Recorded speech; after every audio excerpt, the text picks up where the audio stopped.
Bienvenidos a todos y a todas a esta serie de diálogos. Acuerdos de Escazú, derechos humanos, ecosistemas saludables. Este diálogo tendrá lugar en español con traducción simultánea al portugués y al inglés. In order to activate your interpretation to English and Portuguese, Para activar la interpretación en inglés o portugués, please click in the bottom of your screen and there you can choose your channel. Please stay in the same channel. Esta sesión será grabada. Mi nombre es Claudia Duarte Lima. Es un gusto estar aquí con ustedes. Yo soy investigadora y abogada ambiental y seré la moderadora de esta sesión.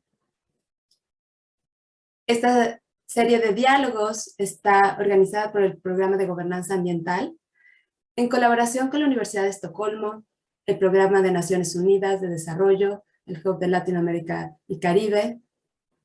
También está coorganizada con el Programa de Naciones Unidas de Medio Ambiente y la Oficina del Alto Comisionado de Naciones Unidas en Derechos Humanos, así como la Alianza Global de Instituciones Nacionales de Derechos Humanos. Esta sesión también y la serie de diálogos está financiada por la Agencia Sueca de Cooperación Internacional de Desarrollo. El secretario general de Naciones Unidas en 2020 hizo un llamado de acción de derechos humanos. Como parte de este llamado de acción, pidió a las organizaciones de diversas partes del mundo y específicamente a las agencias de Naciones Unidas a apoyar a los estados a desarrollar legislación, políticas relativas al derecho a un medio ambiente sano. Ahora, en octubre del 2021, por primera vez en la historia, el Consejo de Naciones Unidas de Derechos Humanos también reconoció que tener un ambiente sano es un derecho humano.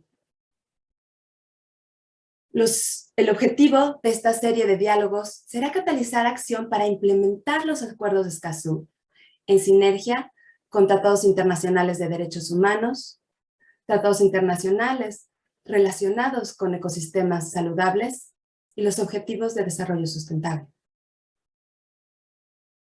El Acuerdo de Escazú es una innovación en términos de democracia participativa ambiental y ha generado interés no solo en Latinoamérica y en el Caribe, sino también en otros países, en África, en Asia, en Europa, de cómo la participación civil activa también se puede dar durante la negociación de estos tratados. Como ustedes saben, y en el material preparatorio también estuvo más elaborado, el Acuerdo de Escazú reconoce 3 derechos de acceso. Derecho a la información, que sea oportuna, fácil de obtener. Derecho a la participación pública, que los titulares del derecho, el Estado, abre estos espacios de participación significativa. Acceso a la justicia, en caso de que hay riesgos de vulneración de estos derechos o si estos derechos han sido violados. El secretario general de Naciones Unidas también resaltó que el Acuerdo de Escazú es un acuerdo histórico, con potencial de facilitar cambios estructurales para afrontar los desafíos claves de nuestro tiempo. La crisis del cambio climático, la crisis de biodiversidad, la crisis de contaminación. Y va a haber ciertos retos en la implementación de este acuerdo y también oportunidades. Y nos interesa mucho saber de ustedes cuáles son sus perspectivas al respecto. Entonces, muchos de ustedes ya respondieron una encuesta que nos ayudó a diseñar estos diálogos. Le voy a pedir a mi colega Madeleine que nos presente unas figuras relativas a esto.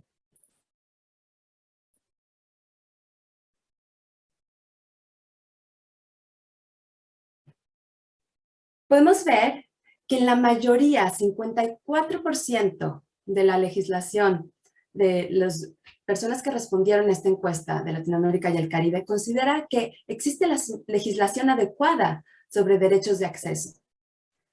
Entonces aquí el legislativo ya ha hecho un gran papel en hacerlo, pero no se aplica correctamente. Entonces aquí hay un potencial para trabajar más cercanamente con el judicial, con el ejecutivo de los distintos países. En el 30% nos comentan que existe legislación adecuada sobre los derechos de acceso, pero no está en línea con el Acuerdo de Escazú. Aquí hay una oportunidad para hacer estas reformas, para alinear y que también la legislación esté en línea con el Acuerdo de Escazú.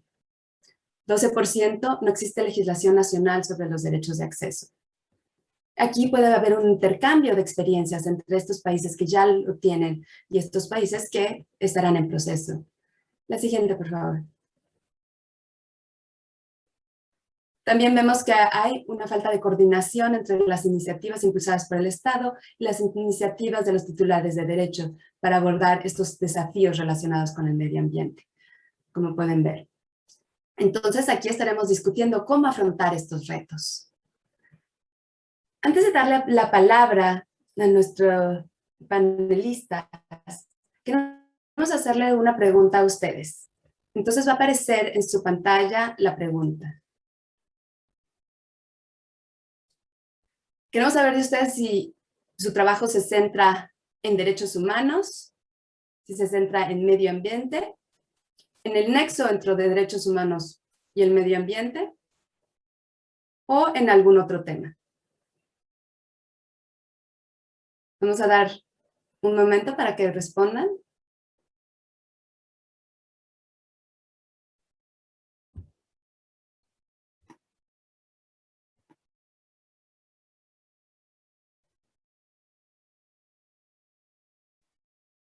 Mi colega Madeleine nos va a presentar los resultados.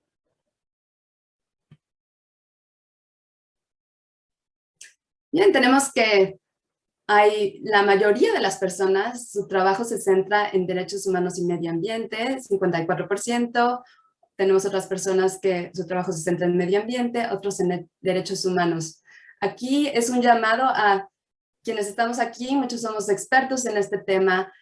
Cuando acabe este diálogo tenemos que ir con otras personas que no están en este tema para realmente que este mensaje llegue más amplio. Entonces, por favor, la siguiente pregunta.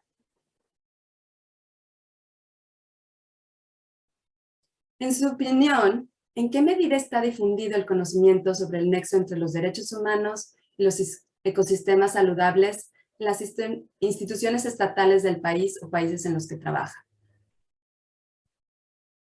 ¿Solo muy pocas personas o funciones? ¿Un poco, pero no uniformemente repartido entre las instituciones del Estado? ¿Bastante difundido entre las instituciones del Estado? ¿O realmente es impregnado en todas las instituciones del Estado? Todas las personas lo conocen muy bien. Vamos a dar un momento para que respondan.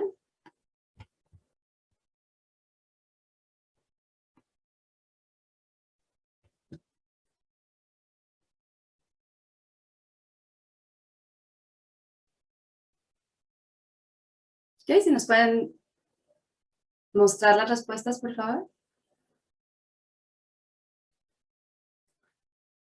Bueno, vemos que hay algunas personas, el 55%, que sí tienen este conocimiento, pero no repartido entre las instituciones. Entonces, una vez más, aquí tenemos un reto interesante en el cual podemos seguir trabajando y aquí estaremos discutiendo algunas estrategias para hacerlo.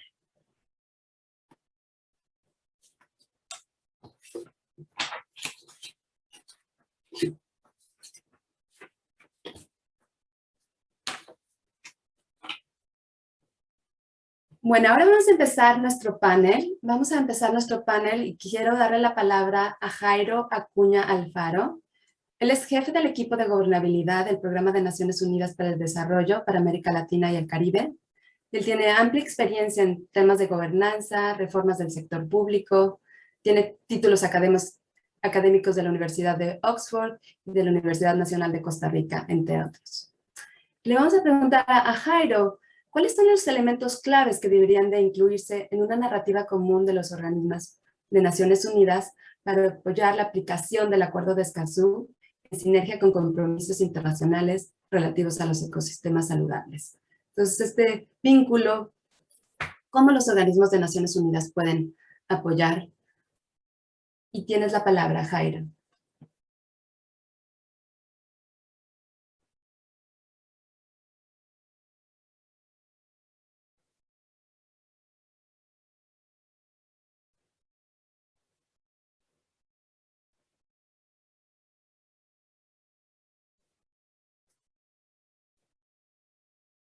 Sucede en el vacío. Es parte de los esfuerzos de gobernabilidad y cómo los estados, no solamente las instituciones, sino también los ciudadanos, entienden los temas ambientales y la importancia que tenemos de proteger y salvaguardar los recursos naturales. Ahora bien, ¿cómo construir una narrativa? Me preguntas, Claudia. Yo quisiera presentar o proponer 3 mensajes sobre esa narrativa para el contexto de América Latina y el Caribe. El primero es que el contexto actual de la COVID-19 nos ha enfrentado a una crisis de exclusión y de falta de acceso a derechos. En algunos lugares se han exacerbado las desigualdades que ya conocíamos en la región, la discriminación y el riesgo de violencia institucional en los temas ambientales no han estado exonerados de esta crisis. La crisis también es una de poder y vista como un problema de gobernabilidad. Puede ser también una oportunidad, como bien se ha planteado, para recomponer esa relación entre las personas y las instituciones y entre las propias personas y los temas ambientales. Yo creo que esta es una parte muy importante. Dentro de este mensaje está el tema de los derechos humanos. Hace 100 días el Consejo de Derechos Humanos de las Naciones Unidas reconoció al medio ambiente seguro, limpio, saludable y sostenible como un derecho humano básico. La pregunta que nos tenemos que hacer en esa narrativa es, bueno, ¿cómo proteger ese derecho y cómo fortalecer las instituciones para que no solamente tengan el conocimiento, sino que lo puedan poner en práctica? El segundo mensaje de esa narrativa, Claudia, tiene que ser con redefinir los contratos sociales para asegurar una justicia ambiental verdaderamente inclusiva. Es decir, también es necesario rediseñar las instituciones, como bien señalaba tu segunda pregunta en la encuesta, para que éstas sirvan de base para el desarrollo sostenible centrado en las personas. Y aquí nuestro informe de desarrollo humano global del 2020 nos recordaba sobre la importancia de que el momento de actuar es ahora, no solamente de las personas, sino también de las instituciones del Estado que responden a ese contrato social. Y finalmente, Claudia, porque el tiempo es corto, el tercer mensaje de esta narrativa tiene que ser que las políticas de acceso a la justicia tienen un efecto cumulativo de acercar al Estado con los ciudadanos, con la ciudadanía, mejorar la confianza en las instituciones y consolidar la gobernabilidad a nivel local, que es donde se aterrizan los temas ambientales. Esto va a ayudar a fortalecer la justicia ambiental, va a facilitar el acceso a la información y va a motivar la participación ciudadana sin temor. Nosotros en el Centro Regional acabamos de terminar un informe sobre innovación, resiliencia y transformaciones urgentes hacia una justicia inclusiva y culminábamos este análisis con la analogía de que la innovación en justicia es innovación en gobernabilidad.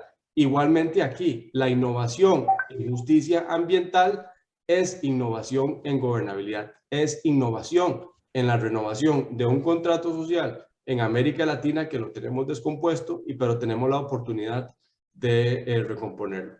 Este es un compromiso que hemos asumido en el PNUD y en América Latina y el Caribe y estamos impulsando desde nuestras oficinas a lo largo de todos los países de la región. Muchas gracias, Claudia. Muchas gracias, Jairo. Nos das elementos muy importantes en términos de cómo aterrizar estos compromisos a nivel global, cómo los podemos hacer válidos a nivel local, nacional y el vínculo con justicia social. Muchas gracias. Santiago Carrizosa es nuestro siguiente ponente. Él es asesor técnico senior de biodiversidad y ecosistemas para América Latina y el Caribe. Él ha asesorado múltiples países en el diseño de proyectos que contribuyen a la conservación, el uso sostenible de la biodiversidad y también en temas de cambio climático. Él es biólogo y tiene un doctorado en política ambiental y manejos naturales y tiene más de 30 años de experiencia en temas ambientales. La pregunta que le vamos a hacer es, ¿de qué manera el Programa de Naciones Unidas para el Desarrollo, a través de esos proyectos de biodiversidad y ecosistemas en Latinoamérica y el Caribe, apoya la implementación del Acuerdo de Escazú? Gracias, Claudia, por esta pregunta. Y buenos días a todas y a todos, bienvenidos a este evento. Y quisiera comenzar manifestando un sentimiento de preocupación y alarma, dado que hoy más que nunca necesitamos toda la ayuda que podamos obtener para enfrentar las 4 crisis que amenazan la humanidad y el planeta. Primero, la crisis de la pandemia. Segundo, la crisis de la biodiversidad. Tercero, la crisis del cambio climático. Y 4, la crisis de la contaminación y los desperdicios sólidos y líquidos.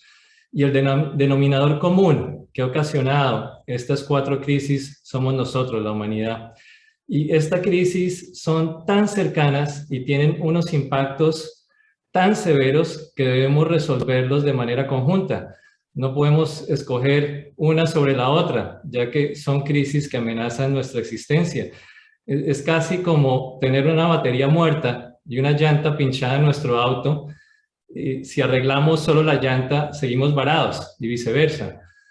Pero bueno, habiendo hecho esta aclaración, me pidieron que hablara sobre la crisis de la biodiversidad, nuestros proyectos que contribuyen a su mitigación y cómo es que estos proyectos pueden contribuir a la implementación del Acuerdo de Escazú. Primero que todo, recordemos que la diversidad de plantas y animales que tenemos es lo que hace que el planeta funcione. Esta diversidad asegura que tenemos oxígeno en el aire, agua y comida en el mar y en la tierra. Y si perdemos parte de esta diversidad en los ecosistemas, pues estos comienzan a fallar.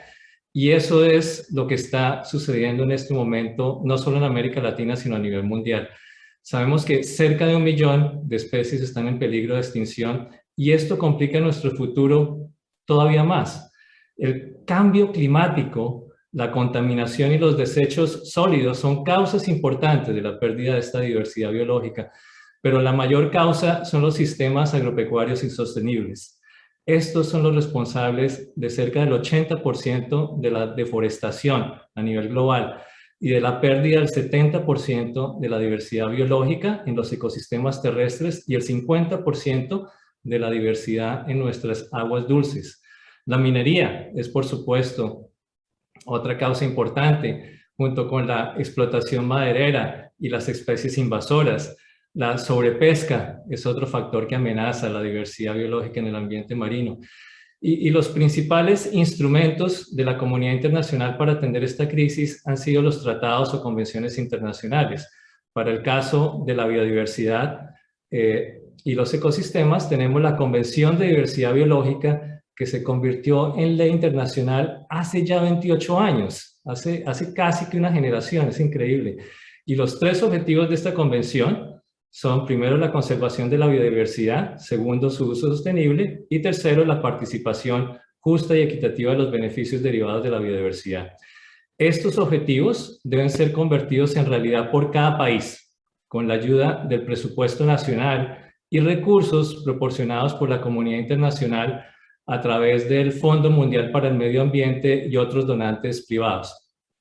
Y acá es donde el PNUD entra, ya que somos una de las agencias que apoya a los países para obtener y ejecutar ayuda financiera del Fondo Mundial para el Medio Ambiente. En este momento tenemos 52 proyectos sobre biodiversidad y ecosistemas que apoyan 23 países en la región. Estos son proyectos que contribuyen al derecho de un ambiente sano, lo cual es algo fundamental en el marco del Acuerdo de Escazú, como Claudia nos recordó, ¿no? y Javier también. Y los proyectos responden a prioridades ambientales de los países e incluyen proyectos, por ejemplo, para crear áreas protegidas y fortalecer la efectividad de manejo. Para la sostenibilidad financiera de estas áreas tenemos proyectos para mitigar las amenazas contra la biodiversidad, como por ejemplo la amenaza de estos sistemas agropecuarios insostenibles. Y tenemos proyectos que apoyan el acceso y la participación justa y equitativa de los beneficios derivados de la utilización de los recursos genéticos. Todos estos proyectos que también buscan entregar beneficios ambientales, sociales y económicos para los países, son muy importantes en este momento. Y estos proyectos no son consistentes también con el Acuerdo de Escazú, que establecen un puente entre derechos humanos y derechos ambientales, como escuchamos anteriormente. Y estos proyectos también apoyan los derechos de acceso a la información, a la consulta, a la participación ciudadana y a la justicia, que son estos ejes centrales del Acuerdo de Escazú, ¿no?, que nos describió Claudia al comienzo. Y nuestros proyectos apoyan estos derechos mediante estándares sociales y ambientales conocidos como salvaguardas. De esta manera, reforzamos las capacidades de los estados para implementar estas garantías y derechos. Y en términos prácticos, esto significa que los actores de las zonas de los proyectos, donde están estos proyectos, participan en el diseño, implementación y monitoreo de los proyectos y deben proporcionar su consentimiento libre preinformado, indicando que están de acuerdo con el diseño del proyecto y que desean participar en el mismo. El PNUD debe garantizar que esta política de salvaguardas ambientales y sociales se aplique, porque es un derecho de las partes afectadas, interesadas, y beneficios directos e indirectos, ¿no?, de ser consultados, informados y de que participen en el desarrollo e implementación de nuestros proyectos. Al final, estos proyectos lo que buscan es modificar el comportamiento humano para lograr la implementación de esos 3 objetivos de la Convención de Diversidad Biológica. Gracias, Claudia. Muchas gracias, Santiago. Nos recuerdas muy bien cómo estos vínculos entre biodiversidad, ecosistemas sanos, es realmente este vínculo vital para realmente poder ejercer toda una gama de derechos humanos. Le vamos a dar la palabra ahora a Javier Mena. Él es representante regional adjunto de la Oficina Regional para América Latina, para América del Sur, del Alto Comisionado de Naciones Unidas para los Derechos Humanos. Javier es abogado, fue abogado en la Comisión Interamericana de Derechos Humanos y ha cumplido varias funciones para la Oficina del Alto Comisionado en varios países como Colombia, Guatemala y Bolivia.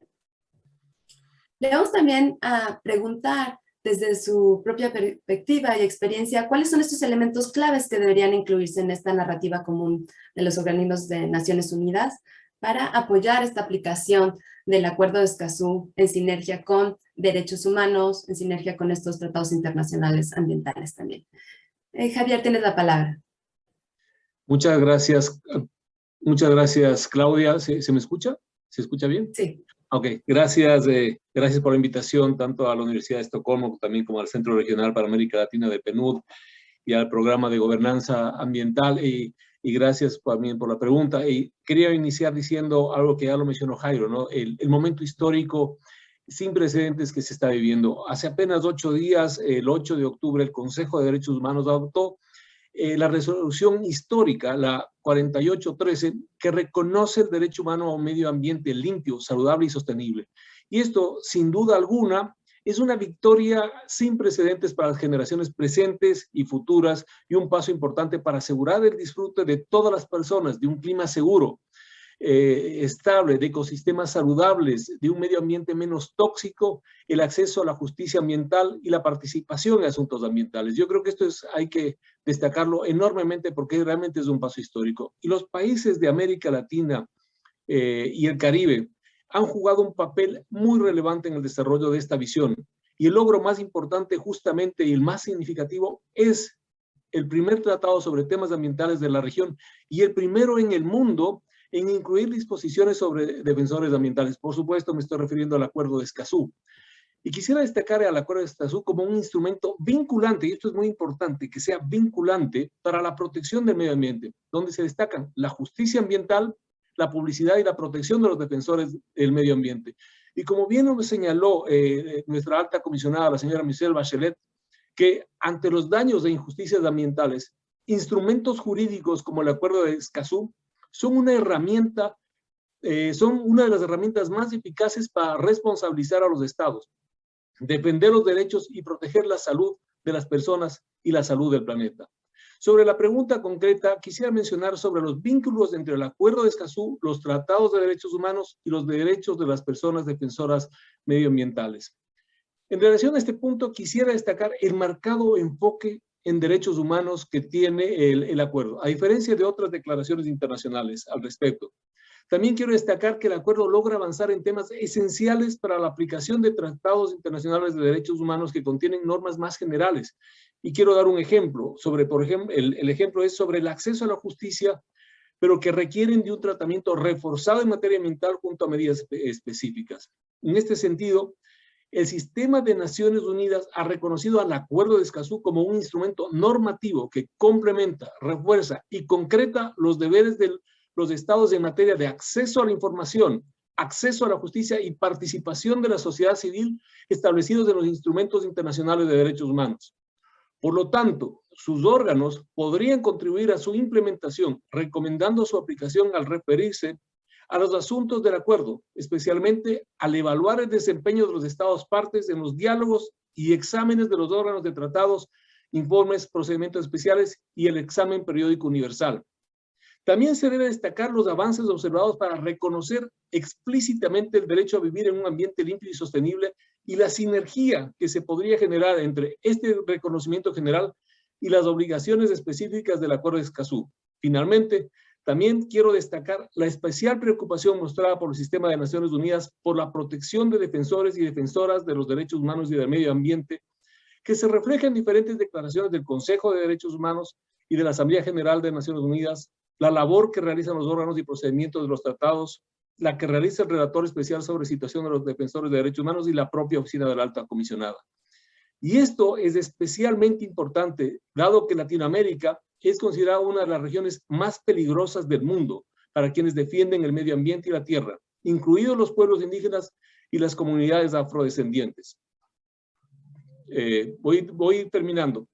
Y para mencionar algo importante es el tema de la participación de la sociedad civil. Me parece que hay que resaltar la coherencia entre el contenido del acuerdo al establecer el derecho a la participación y la importante participación e incidencia de la sociedad civil en su gestación, gracias a los mecanismos previstos para su consideración. Esto me pareció realmente importante porque el mecanismo público que se dio para la creación del Acuerdo de Escazú le dio a la sociedad civil un gran aporte, un gran espacio, aunque no le dio voz. Y los representantes de la sociedad civil pudieron participar en las reuniones, pero no pudieron votar en el proceso. Sin embargo, en la práctica, la sociedad civil tuvo mucha influencia, ya que pudo llevar a la mesa propuestas previamente acordadas y distribuirlas a los delegados y los gobiernos. Solo para terminar, quería decir que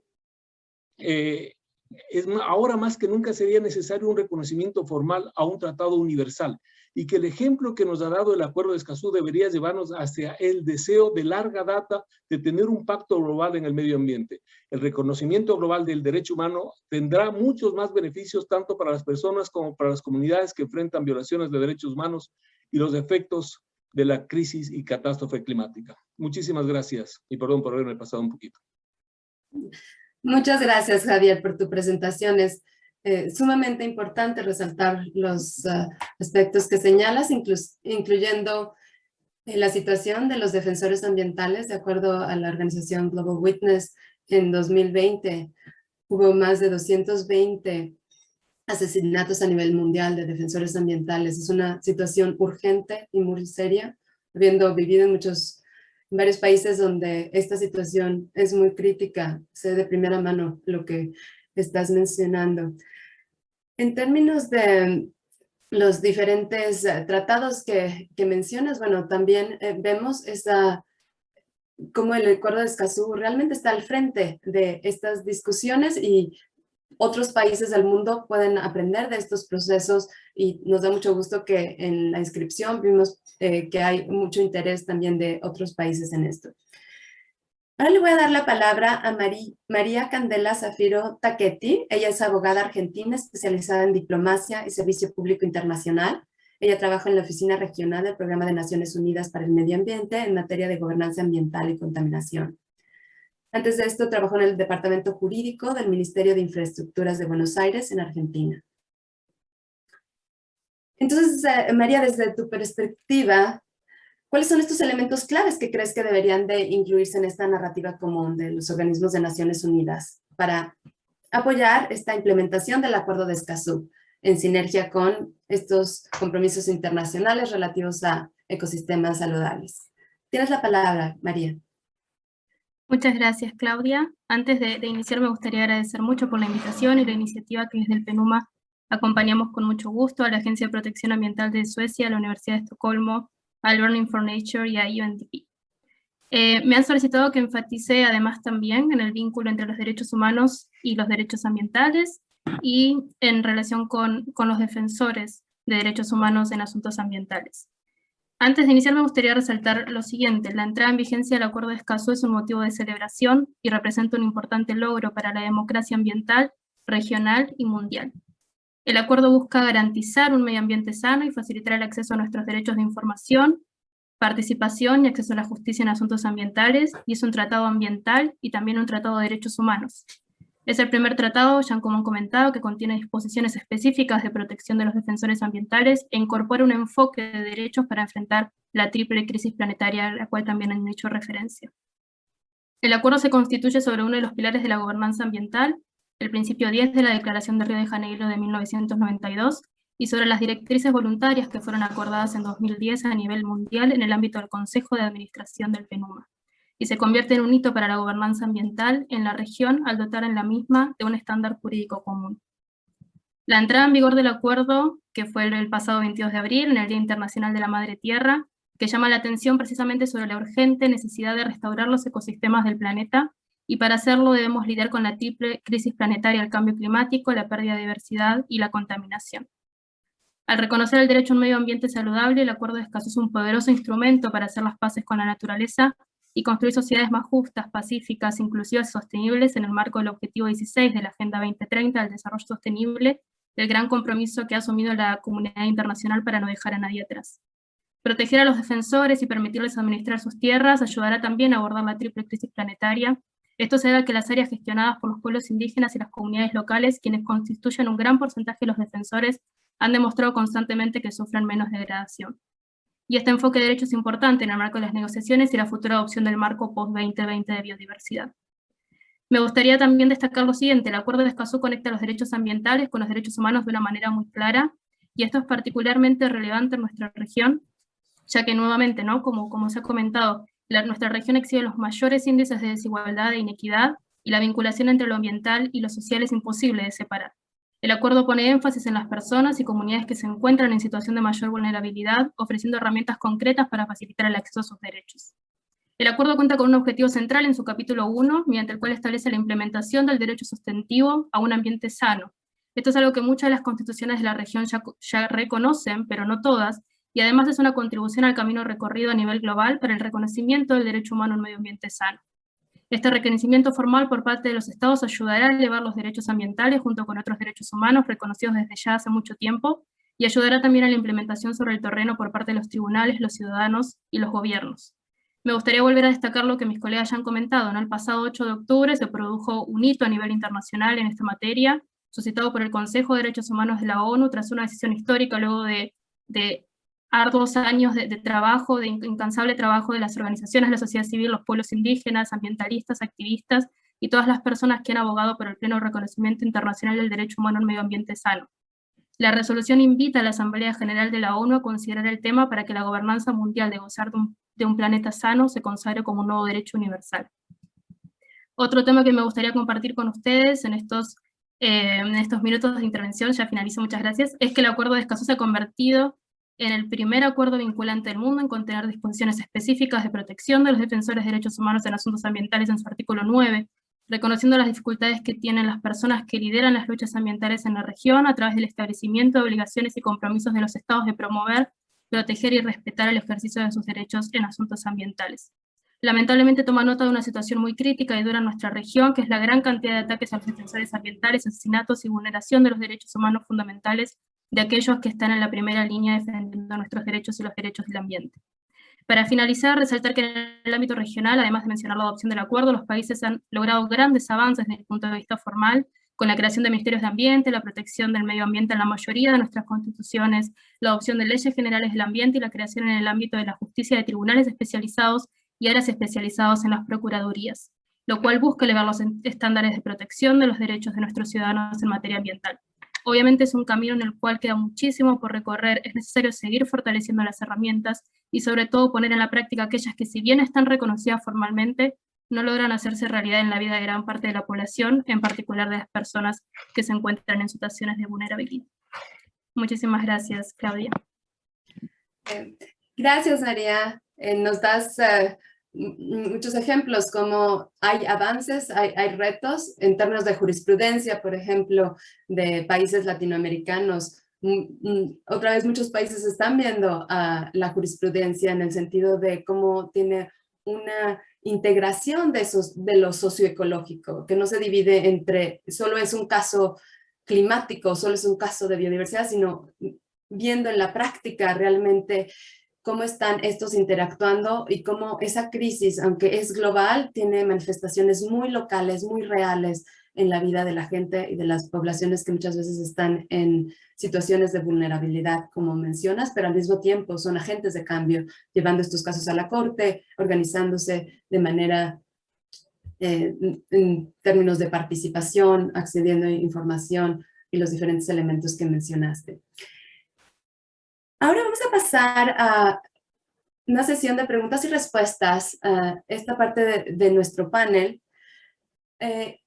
Pero antes me gustaría también mencionarles que vamos a tener una sesión que le llamamos Jamboard, que ustedes también van a poder compartirnos sus perspectivas acerca de 2 preguntas. Pero antes quisiera saber si hay preguntas de clarificación. Veo aquí una que ya me están mandando. Bueno, quisiera preguntar cómo el concepto de ambiente se maneja. Oigo la distinción entre lo social y lo ambiental. Por la definición de las Naciones Unidas, lo social es uno de los componentes de lo ambiental. Quizá quisieran decir beneficios económicos, sociales y ecológicos. En el ámbito de las ciencias económicas, oigo mucho esta clasificación y creo que por definición es desacertada y peligrosa, ya que deja lo social por fuera de lo ambiental. Bueno, precisamente lo que estamos tratando de hacer en esta serie de diálogos es ver la integración entre lo socioecológico, porque entendemos que, como mencionaba Santiago en su presentación, estos elementos no pueden ser separados y tienen que ser tratados de manera sistémica. Le voy a dar la palabra a Santiago para esta pregunta.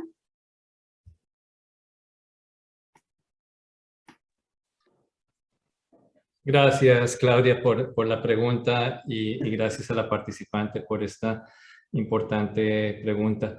Definitivamente, en todos nuestros proyectos, ¿no? Ya sean proyectos de biodiversidad, ya sean proyectos de degradación de tierra, de cambio climático, tenemos que tener en cuenta todas las dimensiones, ¿no? Tenemos que tener en cuenta la dimensión social, la dimensión ecológica, la dimensión económica, porque no podemos seguir adelante, ¿no? Sin mantener este balance. Y eso es básicamente lo que se está reforzando mucho. Precisamente la semana pasada, que concluyó la primera parte de la conferencia de las partes de la Convención de Diversidad Biológica, en donde los países acordaron en una declaración más que todo política, llamada la Declaración de Kunming, que tenemos que precisamente atender, ¿no? Todas esas dimensiones de una manera adecuada. En la Declaración de Kunming se resaltó mucho la importancia de la participación de los grupos indígenas y comunidades locales, ¿no? En todos los proyectos de biodiversidad, de cambio climático. Se resaltó mucho la necesidad de aumentar la meta, ¿no? De la conservación de ecosistemas terrestres y marinos, en la meta 30x30, 30% de ecosistemas marinos, 30% de ecosistemas terrestres deben ser conservados para el 2030. Y también hubo mucho énfasis en el tema de la necesidad de reorientar los subsidios económicos que están destruyendo nuestro ambiente, ¿no? Entonces es un ejemplo de estas tres dimensiones tan importantes, ¿no? La dimensión económica, la social y la ecológica que se deben tener en cuenta en todas las iniciativas y en todos los compromisos de los países para adelantar estas iniciativas y lograr estos beneficios ambientales a nivel local y a nivel global. Gracias, Claudia. Gracias, Santiago. Y bueno, como vemos también en las discusiones académicas, también es una discusión acerca de cómo vemos lo social y ecológico interrelacionado, en el sentido de que no podemos ver ya como necesariamente pilares, un pilar lo económico, un pilar lo social, un pilar lo ambiental, sino que estos todos dependen de estos sistemas de vida, de estos sistemas de funcionamiento ecológico. Entonces, bueno, hay estas discusiones de cómo conceptualizamos y es muy importante abordarlas en el sentido de que nos permiten ver de manera más clara cómo estas crisis de que hemos estado hablando están interrelacionadas. Aquí tenemos otra pregunta del convenio 169.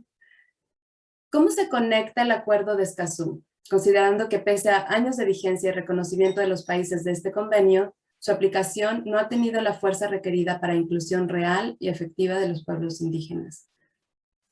Le voy a dar la palabra a Javier para contestar esta pregunta. Ok, muchas gracias, Claudia, por la pregunta. Y me parece muy pertinente porque el acuerdo, el convenio 169 de la OIT es un documento que tiene enmarcado los derechos de los pueblos indígenas. Y esto yo creo que, como había dicho yo en el momento de mi intervención, que genera una sinergia que tiene que darse entre el reconocimiento general de las obligaciones específicas del Acuerdo de Escazú, también con las obligaciones específicas que puede contener determinado acuerdo o convenio internacional, ¿no? Y esto creo que es importante de señalarlo porque permite, digamos, también al sistema de Naciones Unidas identificar los compromisos que cada país haya ido identificando, y puede ser en el tema, por ejemplo, de protección de pueblos indígenas, a través de del desempeño que tienen los estados en el diálogo constante con el sistema de Naciones Unidas, por ejemplo, con los exámenes de los órganos de tratados, con los informes que se hacen, con los informes de los procedimientos especiales y órganos de tratados, y particularmente también con el examen periódico universal. Entonces yo creo que hay que ir identificando, digamos, el papel que desempeña el sistema de protección universal con los diferentes tratados internacionales y cómo este impulso, porque realmente lo que hace el Acuerdo de Escazú es impulsar también a otros tratados internacionales de protección de derechos humanos, y en este caso el Acuerdo 169, el Convenio 169 me parece que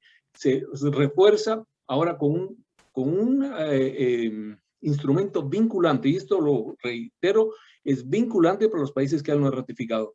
Lo han hecho ya 4 países en Sudamérica, ¿no? Nuestra oficina regional para Sudamérica, y por eso lo menciono.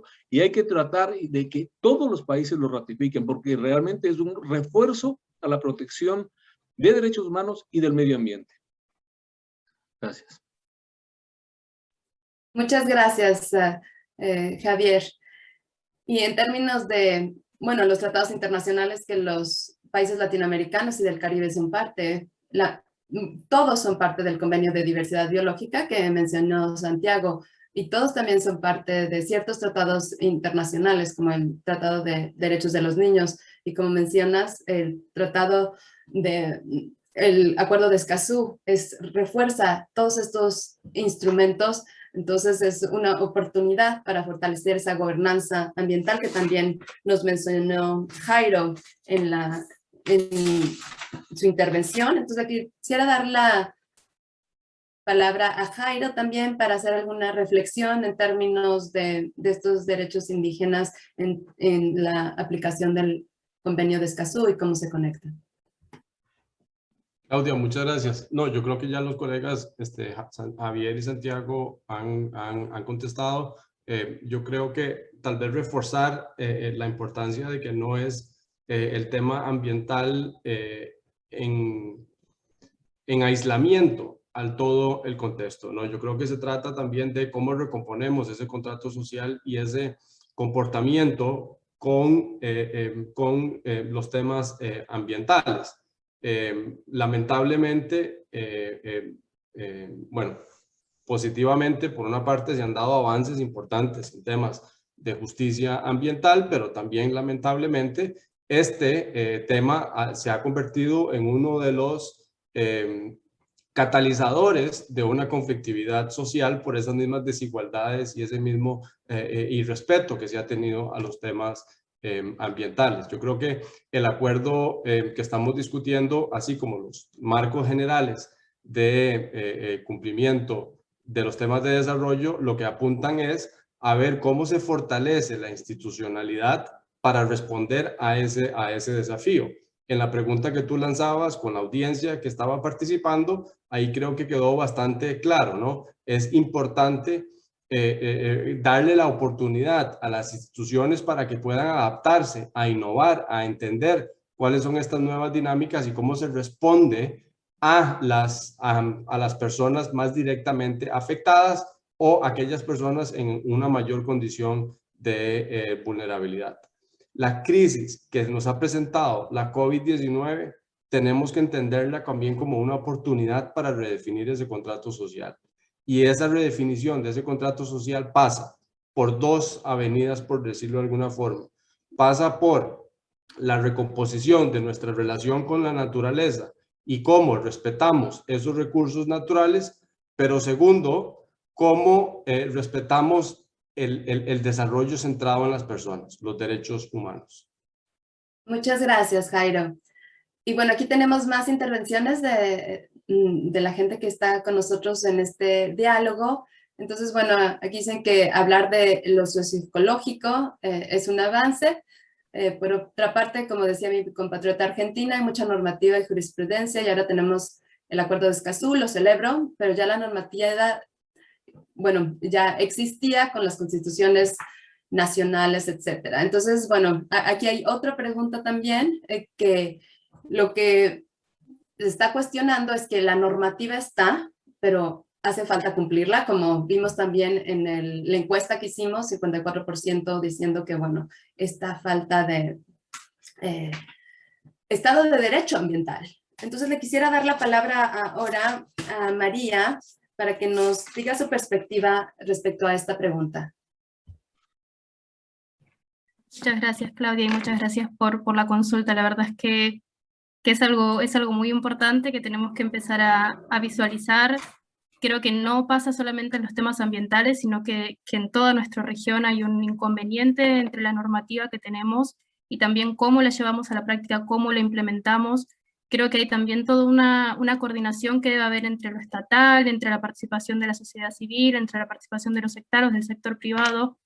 Es algo que hay que trabajar, pero también, como comentas, ¿no? Hay que celebrar, porque de alguna forma este tratado vinculante, como ya se ha comentado, es muy importante para la región. Todos los avances que hemos tenido en materia de jurisprudencia, en principios de jurisprudencia, son muy relevantes y son un ejemplo a nivel mundial. Entonces, solo para resaltar un poquito, cuando hablamos de gobernanza ambiental no nos referimos a un conjunto de herramientas, instrumentos que tienen como objetivo garantizar los derechos de los ciudadanos, y cuando nos referimos a un conjunto de herramientas, haciendo alusión también al Acuerdo de Escazú como un instrumento de tipo jurídico, también encontramos otros instrumentos de políticas, medidas, que los estados ponen en la práctica para ir avanzando en la protección de los derechos humanos y en los derechos del ambiente. Y lo más valioso que tiene el acuerdo, que fue negociado en la región y para la región, y que se ha ajustado a las necesidades y a las circunstancias y a las bases legales que nuestros países tienen. Así que creo que es un momento también de investigar y de analizar en conjunto cómo vamos a avanzar a la implementación del Acuerdo de Escazú, respetando todas las legislaciones, tenemos en la materia, nuestras constituciones nacionales que hacen alusión al derecho a un medio ambiente sano. Así que bueno, los invito a todos también creo que es algo a nivel regional, ¿no? Que tenemos que trabajar y que los estados tienen que acompañarnos de una manera muy directa y muy comprometidos. Gracias, María. Le voy a dar la palabra a Javier para que brevemente cerremos esta sesión. Tenemos el Jamboard que nos interesa mucho que todas las personas participen, entonces le pediría que fuera muy breve en su intervención. Gracias. Muchas gracias, Claudia, por la oportunidad. Solo quería reforzar algo que ya ha mencionado María Candela, y es que el Acuerdo de Escazú es un instrumento normativo que complementa, refuerza y concreta los deberes de los estados en materia de acceso a información, acceso a la justicia y la participación de la sociedad civil, que ya existe en otros instrumentos. Eso quería yo resaltar. O sea, es cierto, es un apoyo a los otros instrumentos internacionales que ya existen, por eso y además es un acuerdo vinculante, lo que le da mayor fuerza. Eso quería aportar. Gracias. Muchas gracias. Y esta pregunta de la implementación, por eso es el foco de esta serie de diálogos, la implementación. Y también, bueno, están las instituciones del Estado, están las instituciones intergubernamentales, pero como la acción colectiva de las personas también tiene un papel central. Y eso lo vamos a ver también en nuestra siguiente sesión, en donde tendremos las intervenciones de líderes de pueblos indígenas, de jóvenes, y también cómo este rol de las instituciones nacionales de derechos humanos también pueden ayudar a catalizar esta acción. Ahora me gustaría que entráramos al Jamboard. Mi colega Marian ha puesto un vínculo en el chat que les agradecería a todos que lo abrieran. Y ahí pueden ver la pregunta. Muchas causas de la degradación ambiental tienen su origen a nivel internacional, no solo en Latinoamérica y el Caribe. Entonces la pregunta es, ¿cómo puede la colaboración mundial contribuir al ejercicio del derecho a un medio ambiente sano reconocido en el Acuerdo de Escazú? Entonces les vamos a pedir que por favor hagan doble clic en alguno de los post-its que están ahí y empiecen a poner sus respuestas. Queremos escuchar de ustedes, ya hemos tenido varias intervenciones desde diversas perspectivas, entonces les pedimos que por favor contribuyan con sus intervenciones. Tenemos un par de minutos para esto.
A ver, ya veo que empiezan a verse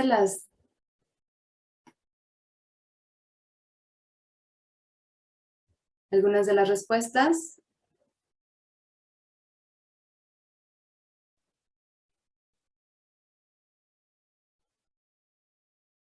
Vamos a dar un minuto más.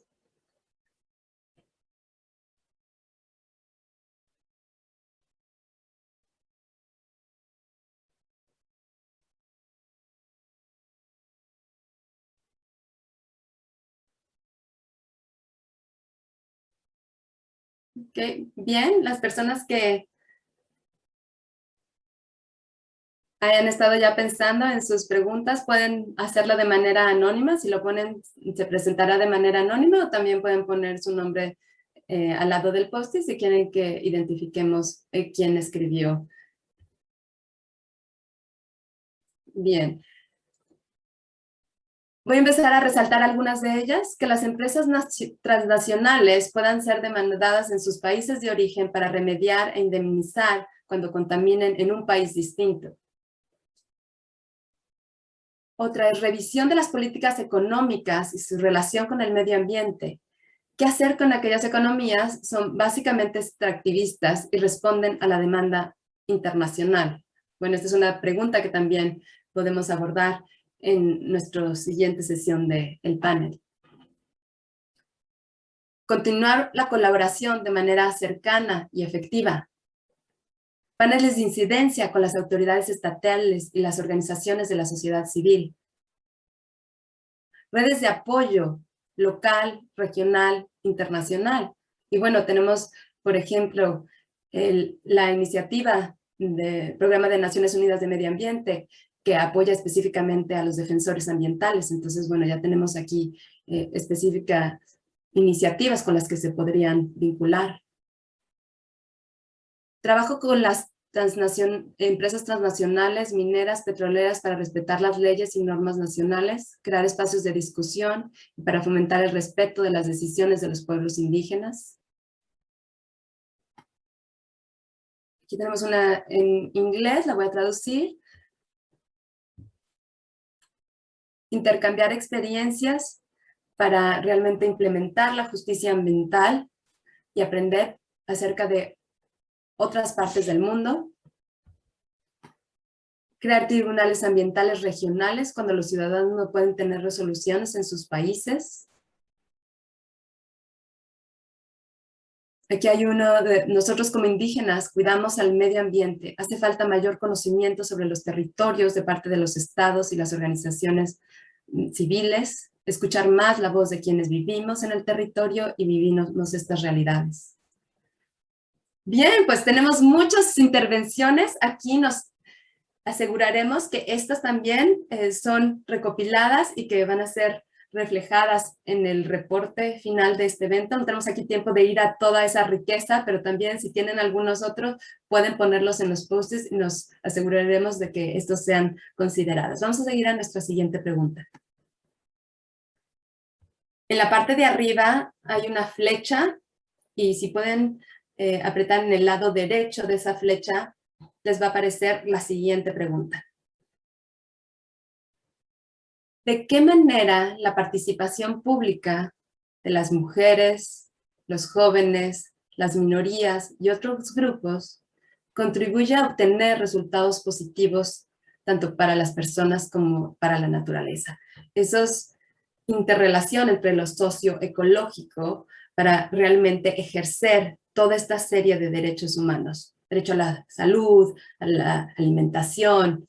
Entonces, eso es lo que queremos saber de ustedes. Generalmente, y es muy importante ver en qué forma estos grupos son vulnerables. En esta particular ocasión queremos ver a estos grupos como agentes de cambio.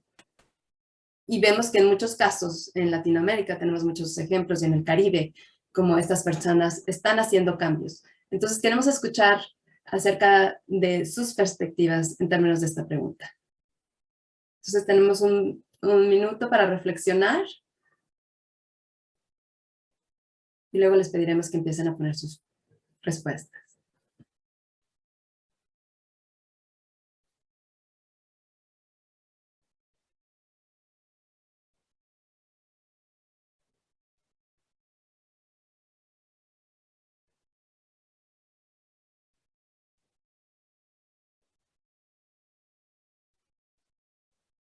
Bien, ya tuvimos un momento para reflexionar. Si pueden empezar a poner sus respuestas, se los agradeceríamos mucho.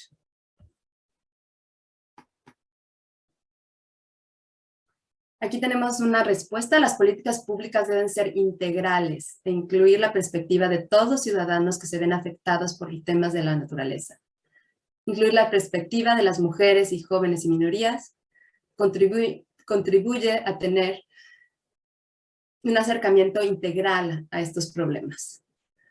Entonces aquí podemos recordar, por ejemplo, lo que decía Santiago, todos estos beneficios de la biodiversidad y los servicios ecosistémicos.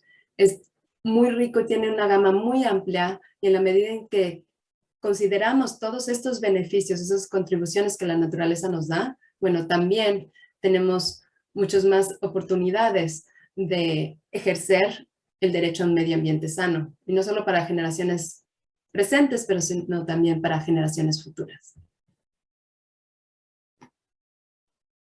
Tenemos aquí, oponiéndose a decisiones. Ok, la participación política es un instrumento importantísimo, pero no son plenas. Falta, por ejemplo, el derecho a decir no en una consulta de consentimiento. Bueno, esto tiene relación con lo que se mencionaba anteriormente, de ese consentimiento de ser libre, previo e informado. Y esto está reconocido, por ejemplo, en la Declaración Universal de Derechos de los Pueblos Indígenas. Tenemos aquí, las mujeres juegan un papel muy importante en la conservación de la biodiversidad y los servicios ecosistémicos a nivel local, así como su empoderamiento es clave para proteger estos recursos.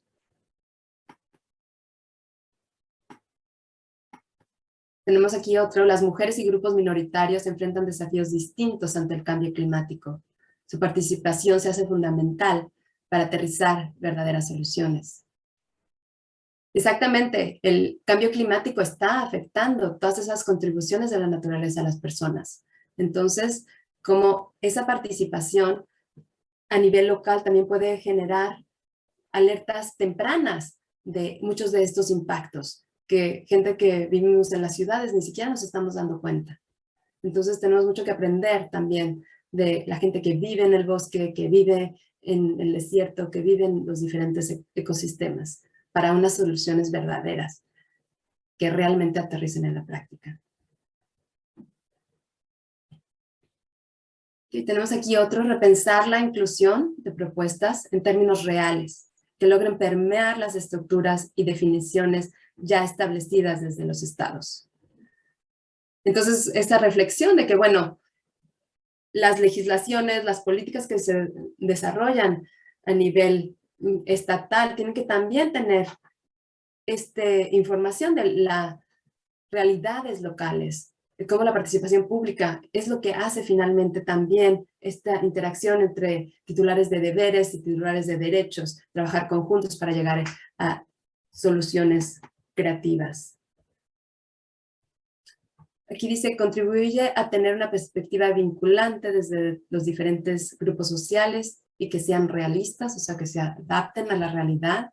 Y bueno, como se mencionaba en la primera parte de nuestra sesión, esta realidad en nuestro continente, Latinoamérica y el Caribe, es extremadamente rico en esta biodiversidad y ecosistemas. Entonces, esto presenta una gran oportunidad, pero al mismo tiempo también retos en términos de que las políticas, las legislaciones se adapten a esas realidades. Bien, veo que siguen teniendo más intervenciones, me da muchísimo gusto, las haremos que realmente sean reflejadas en el reporte y para que vamos a compartir con todos ustedes. Aquí también, bueno, me gustaría acabar también con una en inglés que tenemos acá, lo voy a traducir al momento. Las mujeres se sienten acercadas a este... Ay, un momento, no,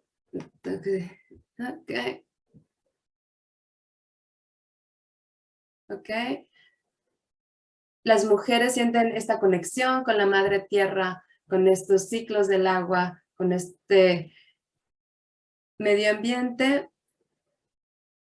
en la medida en que las mujeres sean involucradas, también esto va a ser parte de la solución. Entonces, bueno, tenemos también intervenciones en inglés, en los diferentes idiomas que nos aseguraremos que esto esté en nuestro reporte final. Vamos a pasar a nuestra última pregunta. Bueno, viendo el tiempo, creo que vamos a mejor seguir con nuestra mesa redonda y al final pondremos una pregunta final en el Jamboard. Y me da gusto saber que ya saben cómo utilizarlo. Es de manera muy fácil, pero como ven, nos permite tener intervenciones de la rica participación que tenemos en este diálogo de seminario. Le voy a dar ahora la palabra a José Apolonio Tovar. Él es procurador para la defensa de los derechos humanos en El Salvador y coordina la sección de las Américas de la Alianza Global de Instituciones Nacionales de Derechos Humanos. Le voy a pedir a mi compañera Marjorie que ya dejemos el Jamboard y que pasemos de nuevo a la mesa redonda, por favor. Bien. Entonces, como sabemos, las instituciones nacionales de derechos humanos tienen un papel clave en el monitoreo y el asesoramiento de la implementación nacional de los instrumentos internacionales y la intermediación entre los titulares de obligaciones y los titulares de derechos. Entonces, ¿de qué manera considera que las instituciones nacionales de derechos humanos pueden contribuir a la implementación del Acuerdo de Escazú? Ya hemos visto cómo en las intervenciones pasadas se dice que, bueno, tenemos ya un número significativo de leyes, ¿cómo las hacemos cumplir? ¿Y cuál es el papel de las instituciones nacionales de derechos humanos? Muy buenos días a todas y a todos. Actúo en representación del licenciado José Apolonio Tovar Serrano, en su calidad de presidente de RINCA, y así también un saludo de parte del presidente de GANRI, el doctor Ali.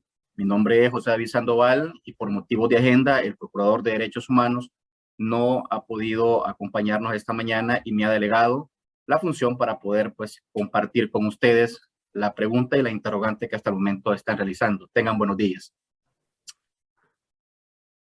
Absolutamente dentro de las funciones de las instituciones nacionales de derechos humanos, se podría considerar que el licenciado Apolonio Tovar, con parte de las atribuciones que ha tenido como procurador de derechos humanos acá en El Salvador, se ha hecho una infinidad de incidencias a efecto que este país pueda contar con la importancia del Tratado Internacional del Acuerdo de Escazú, dado que la vulnerabilidad y el deterioro ambiental y las malas decisiones que en este momento El Salvador, este país tiene, al momento de tomar diferentes decisiones en aprobación de proyectos y en otras circunstancias.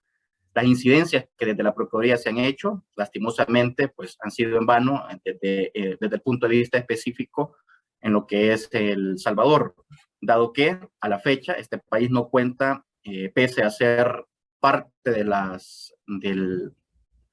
del proceso de negociación, pues no cuenta, no es un país firmante y hasta el momento pues no hemos contado con la anuencia del presidente de la República en firmar o adherirse, en este caso, al Acuerdo de Escazú.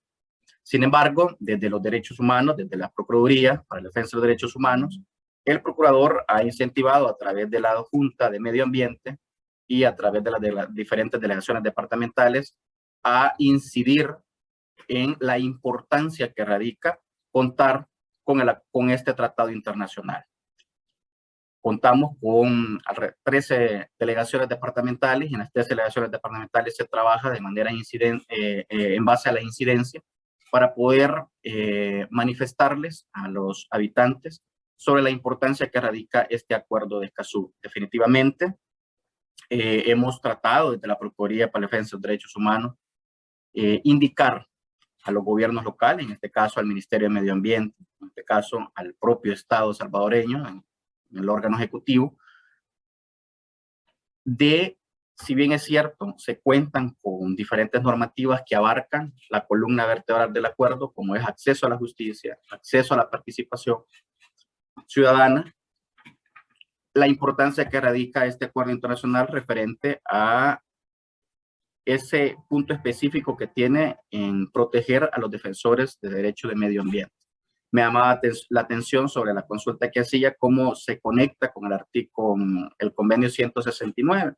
Y precisamente uno de las incidencias que esta institución ha realizado, pues, en favor en esto de la interrogante que anteriormente los colegas habían contestado sobre la incidencia del cómo se conecta con el convenio 169, es que aquí hubo una aprobación sobre la construcción de una represa en el río Sensonapán que afectaba precisamente a los pueblos indígenas, ya que se vulneraba el derecho de la participación de manera efectiva a este grupo. Sin embargo, a través de las medidas cautelares que esta institución impuso, este proyecto no se llevó a cabo. Definitivamente, desde el punto de vista de derechos humanos, hemos hecho la incidencia correspondiente, hemos monitoreado, hemos estado a la vanguardia, hemos estado atentos a que los diferentes organismos encargados de velar porque El Salvador cuente con esta herramienta jurídica, pues pueda tener en efecto pues, y contar con un tratado como el Acuerdo de Escazú. Lastimosamente, a la fecha, a pesar de las incidencias realizadas, pues no hemos podido contar. Para concluir, desde las delegaciones departamentales que cuenta esta Procuraduría, lo que hemos estado haciendo es tratar de difundir en la población de cada uno de los departamentos de El Salvador a efecto de que se conozca y que se fortalezcan el conocimiento precisamente sobre la importancia que radica contar con una herramienta jurídica como el Acuerdo de Escazú. Muchas gracias. Muchas gracias, José Sandoval. Este ejemplo que nos das creo que nos ayuda a ver, y bueno, las comisiones nacionales de derechos humanos en varios países en Latinoamérica y el Caribe también han tenido una función primordial en atender casos como el que mencionas, de realmente tratar de llevar a la práctica ese derecho que a veces se podría ver un poco abstracto, como algunas de las intervenciones y preguntas que se mencionaban en la primera sesión. Entonces aquí ya vemos cómo hay medidas cautelares, hay elementos jurídicos que nos pueden ayudar a implementar este principio precautorio que es reconocido, por ejemplo, en el derecho ambiental, y también estas medidas cautelares que sirven también en términos de derechos humanos para prevenir antes de que derechos humanos hayan sido vulnerados. Ahora tengo el gusto también de presentar a Patricia Mancay Nenquiwi Niwa. Ella nació en la comunidad de Quiwaro, en la provincia de Pastaza, en Ecuador. Ella es parte de las fundadoras y presidenta de la Asociación de Mujeres Guaraní de la Amazonía Ecuatoriana. Ella es activista por los derechos humanos y ha recibido varios reconocimientos tanto a nivel nacional e internacional. La pregunta que le hacemos a Patricia es: ¿qué estrategias e innovaciones lideradas por los pueblos indígenas pueden utilizarse para implementar el Acuerdo de Escazú y lograr estos resultados socioecológicos positivos en la práctica? Patricia, tienes la palabra. Guaponi Baneque, buenos días a todos. Gracias por la invitación, participar en Escazú. Bueno, mi nombre mayoría no conocen, soy mujer guaraní, soy líder, Nencay, Patricia Nenquiwi, de la Asociación de Anguay, Amazonía Ecuatoriana, Pastaza, Napo y Orellana. Bueno, para nosotros es importante territorio. Sin territorio no podemos hacer nada. Protección de territorio, primero parte que hemos luchado como mujeres, como líderes organizadas, defender nuestra selva en el Yasuní. Muchos de los hombres han tenido convenio con la empresa petrolera. Entonces vimos que se ha contaminado nuestro río, nuestro bosque, una parte en el Yasuní, que es provincia de Orellana. Entonces las mujeres de Pastaza, Napa, hemos contado para luchar no contra minería, petrolera ni maredera. Entonces es importante que hemos generado alternativas económicas para las mujeres del territorio a través de proyectos productivos. Nuestras abuelas de eso vivían, artesanía, lo que realizamos. Ahora lo que vendemos, emprendemos pequeña negocio. Antes nuestras abuelas utilizaban para cargar fruta, pescar, para cacería, para dormir, hamaca, así. Entonces eso, ¿cómo hacemos las mujeres guaraní? Sembramos chambira, que es materia prima que utilizamos, importante, cerca de la chacra, cerca de la casa, para que no podamos cortar la palma. Entonces cuidamos como nuestras abuelas utilizaban con gancho, solo cogollo. Entonces así mantenemos prácticas que nos enseñaron nuestras abuelas para no destruir.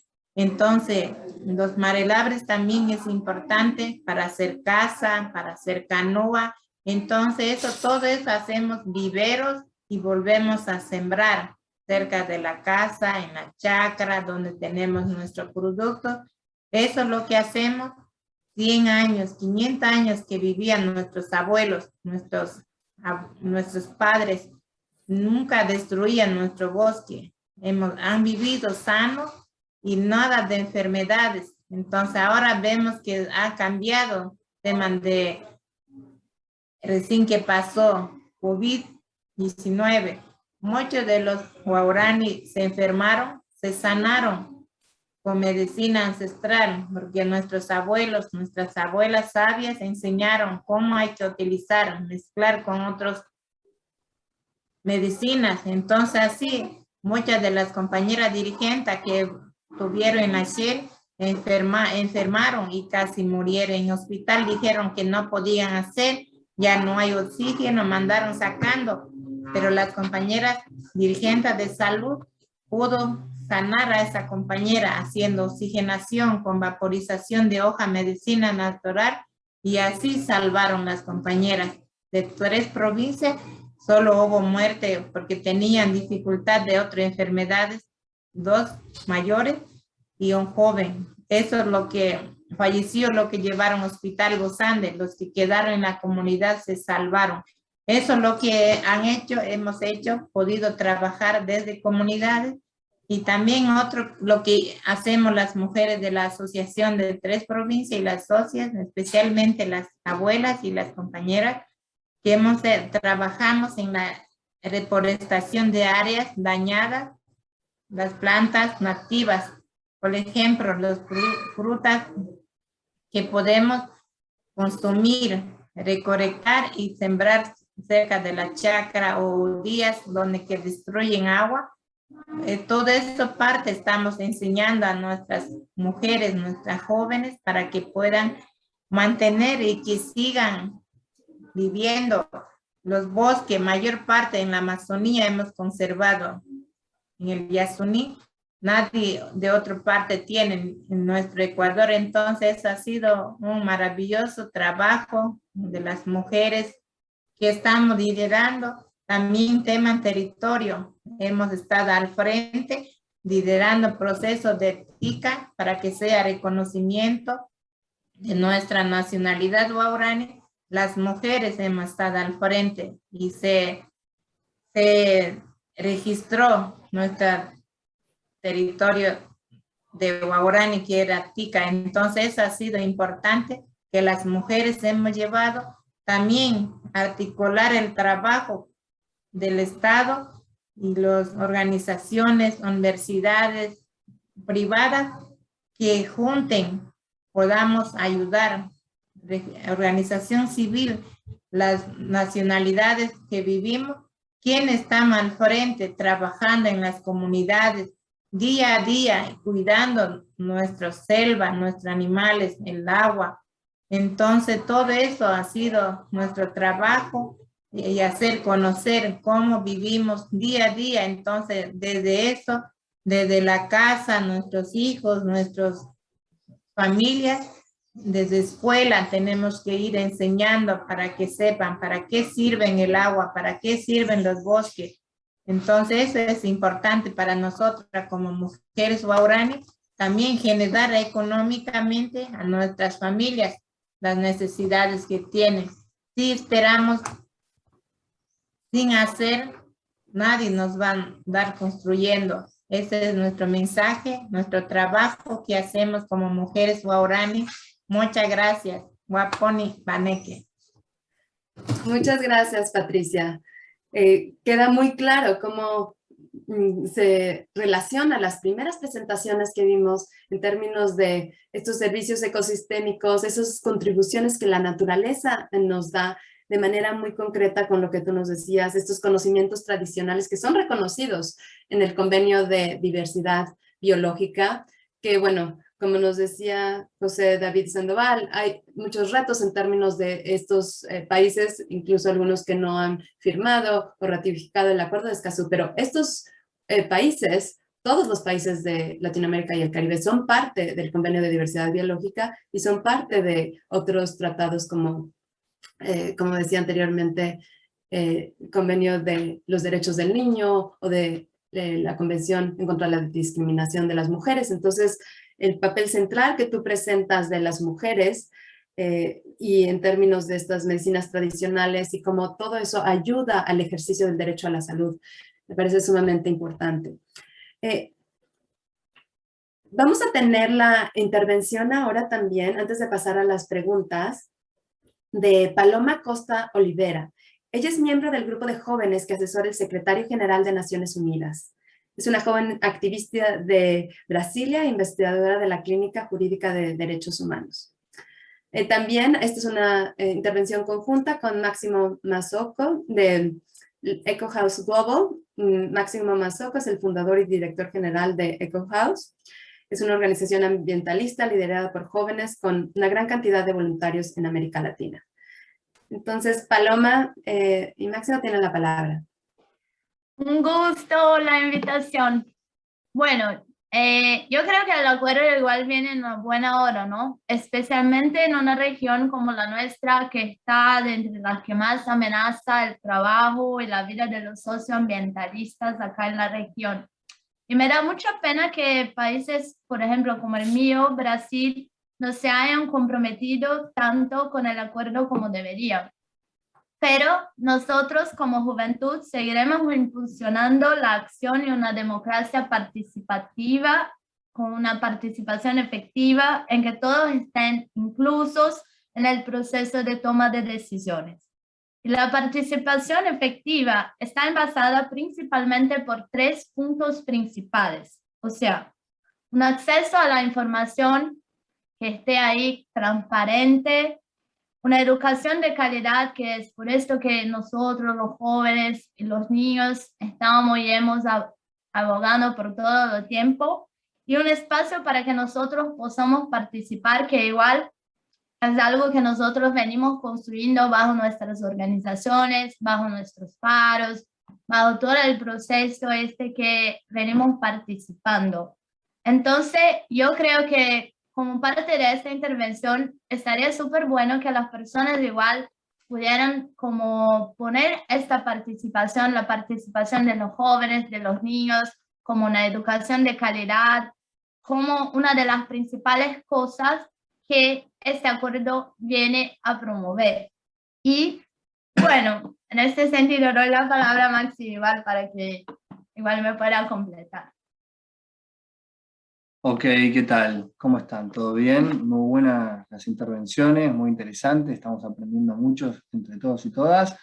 A mí me gustaría desde la juventud destacar el hecho que se dijo varias veces, ¿no? Pero sin acceso a la justicia, sin acceso a la información, es imposible de que se cumpla cualquier ley, norma o cualquier cuestión que estemos conversando en materia socioambiental.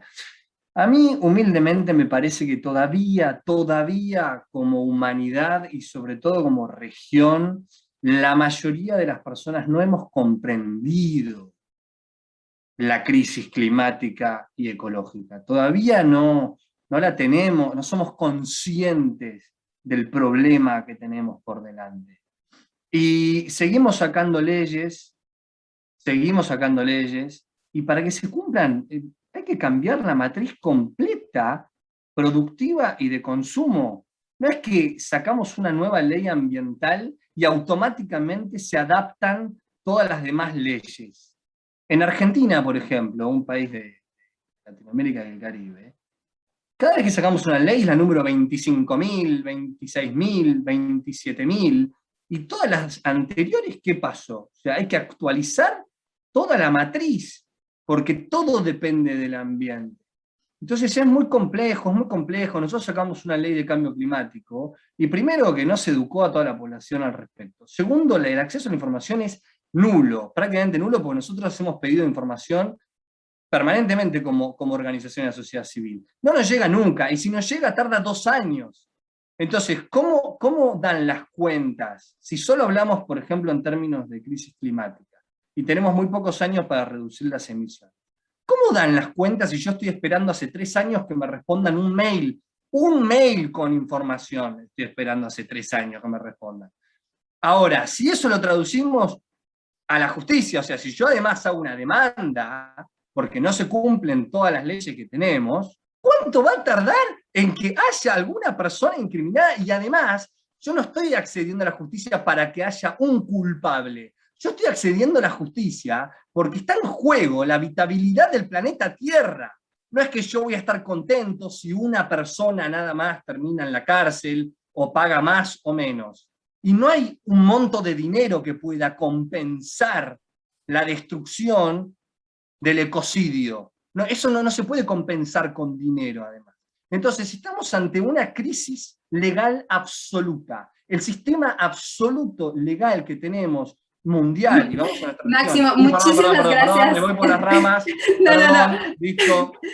No, creo que es muy importante escuchar esta voz de los jóvenes, y que creo que lo estamos escuchando, y nos lo estás diciendo ahorita tú, pero lo estamos escuchando claro y fuerte. No solo en Latinoamérica y en el Caribe, en todo el mundo. Los jóvenes están viendo con claridad los retos que tenemos enfrente de nosotros. Entonces es sumamente importante escuchar y tomar en serio esto. Y tomar en serio también lo que nos decía Patricia. También, tampoco nos vamos a esperar a que todas las soluciones vengan del Estado. En la manera en la que el Estado y los jóvenes vengan con nuevas ideas, con nuevas opiniones, vamos a tener buenas soluciones. Voy a poner, tenemos ya poco tiempo y quiero darle también espacio al diálogo. Entonces, hay una pregunta para Patricia. ¿En qué manera las autoridades han apoyado en qué manera las autoridades públicas los han apoyado en sus procesos para conservar sus territorios en su nacionalidad? Patricia, tienes la palabra. Bueno, ¿cómo estamos trabajando con el gobierno? Bueno, nosotros como ANWAY también somos parte de la mesa Red Mar que trabaja en temas de cambio climático. Entonces, soy miembro de esa mesa y he discutido mucho a los miembros que trabajan en ese tema. He pedido que el fondo llegue a la organización civil, en caso no nuestra, no como Guarani, ANWAY, que trabajamos proyectos. Entonces, ahora sí estamos trabajando a fondo para restaurar los tintes, chambira, los marelables, todo eso estamos trabajando. Antes no reconocía el trabajo, pero ahora esa mesa ha sido importante hacer saber las necesidades que tenemos. Hay 58 comunidades que son de 3 provincias.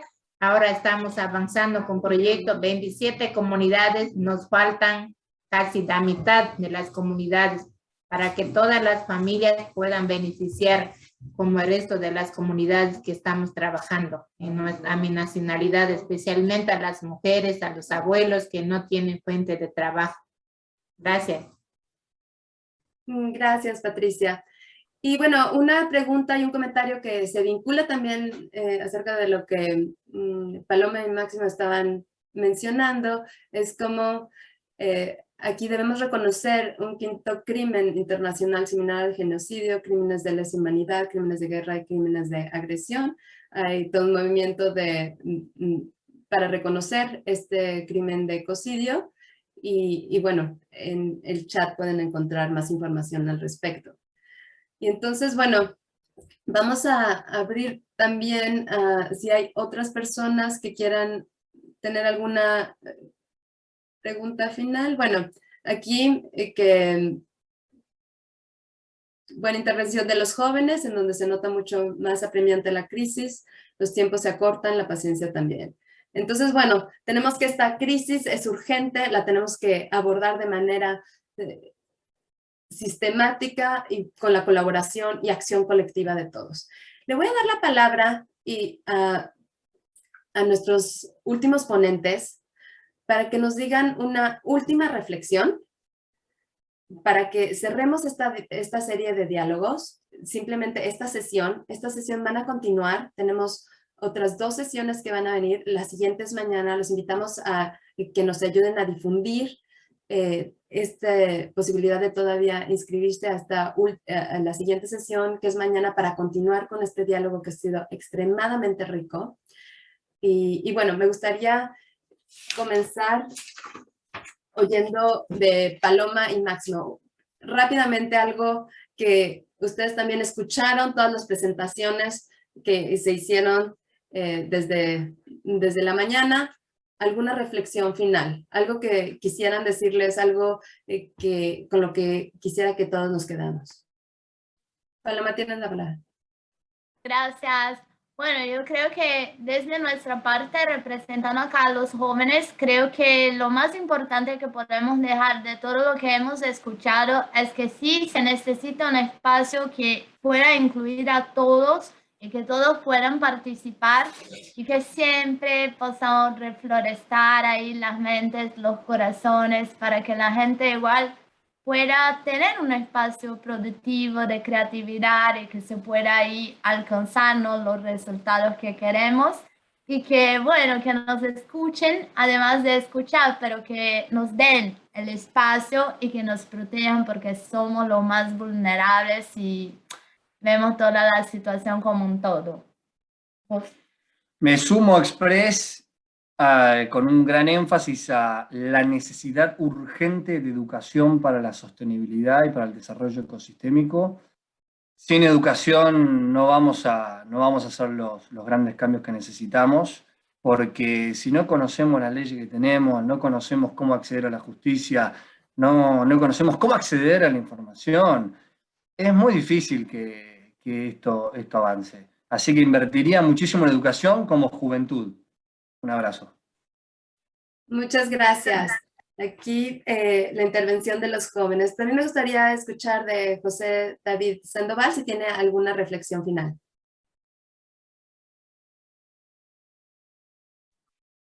Pues nada, compartir definitivamente lo expresado por Paloma y por que me estaban antecediendo los jóvenes. Qué bonita reflexión cuando dice aquí callar, porque hay mucho que hablar, hay mucho que decir, hay mucho donde incidir. Comparto absolutamente lo manifestado por el amigo acá que decía que se tardaba 1 mes o 2 meses o más en tener una información. Lo mismo sucede en esta región, lo mismo sucede en mi país, y por lo consiguiente lo que podría manifestar es que no callemos. Sigamos en esta incidencia, sigamos haciendo conciencia de nuestro territorio, como dijéramos en El Salvador, desde nuestras trincheras. Tratemos de hacer incidencia y tratemos de hacer conciencia sobre la importancia que radica las herramientas jurídicas para proteger y para decirle al mundo que efectivamente, como lo decían los jóvenes, el cambio climático es algo que lo tenemos ahí de frente, y las consecuencias negativas que esto trae pues son reales. Saludos. Muchas gracias, José. Y bueno, Patricia nos habló de esta relevancia de tener en cuenta nuestras realidades históricas también, reconocer todo ese conocimiento ancestral que tenemos como región latinoamericana y el Caribe, y también ver en términos de generaciones futuras. Entonces, Patricia, tú tienes la palabra.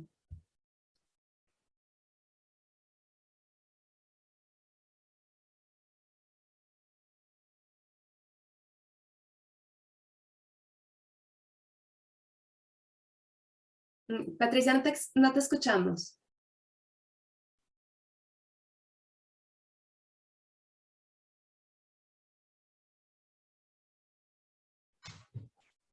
Bueno, Gracias, eso es trabajo que hacemos, empoderarnos entre todos, como nosotras, como nacionalidad, desde organización civil, las fundaciones, las Naciones Unidas, Escazú mismo que han aprobado. Entonces es importante socializarnos a nuestros jóvenes, nuestras niñas, organizaciones, y así hacer escuchar nuestras voces al Estado. Muchas otras veces también, otra parte, me olvidé el tema de Tagueira y Tarmenane, nos dejaron como a un lado. Eso es triste cuando pasa. Entonces, articular el trabajo, tenemos mismos derechos, entonces hacer escuchar nuestra voz, que apoye más a las organizaciones civiles, quienes estamos al territorio, intercambiar experiencia uno al otro, es importante. Eso es lo que puedo dejar mi mensaje y voy a estar participando. Muchas gracias. Bueno, pues muchísimas gracias a todas y a todos que han participado en esta sesión. Ha sido una increíble diálogo en términos de ver diferentes perspectivas, de tratar de entender este problema, esta crisis de la biodiversidad, cambio climático, contaminación, y cómo tenemos herramientas y cómo esta acción colectiva tiene que ver con la participación de las comunidades, de los jóvenes, de todos nosotros que podemos también contribuir a hacer la implementación del Acuerdo de Escazú en sinergia con los Objetivos de Desarrollo Sustentable, derechos humanos y estos convenios internacionales, bajarlos a la práctica. Y escuchamos también de Naciones Unidas, bueno, que cómo podemos trabajar mano a mano con estas organizaciones. Entonces, con esto, muchísimas gracias y los esperamos mañana en la siguiente parte de esta serie de diálogos. Gracias, hasta luego a todos y a todas.